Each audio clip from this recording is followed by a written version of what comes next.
ஆவடி காவல் நிலையம் அருகே ஜெய் ஸ்ரீ கிருஷ்ணா துணிக்கடையில் பயங்கர தீ விபத்து. பல லட்சம் ரூபாய் மதிப்பிலான பொருட்கள் சேதம்.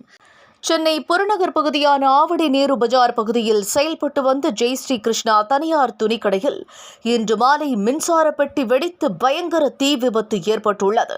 கடையில் பணியாற்றும் ஊழியர்கள் காவல்துறையினரும் தீயணைப்பு துறையினருக்கு தகவல் தெரிவித்த நிலையில் ஆவடி தீயணைப்பு நிலையத்திலிருந்து 2 வாகனங்களில் வந்த தீயணைப்பு துறையினர் தீயை கட்டுக்குள் கொண்டு வந்தனர்.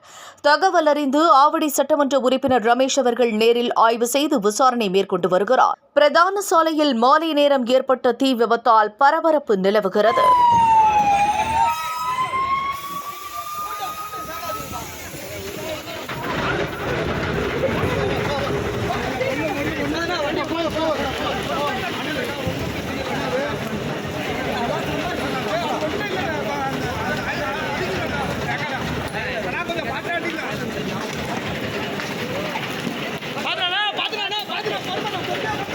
நீங்க அவங்க பாத்துக்கிட்டு வாங்க.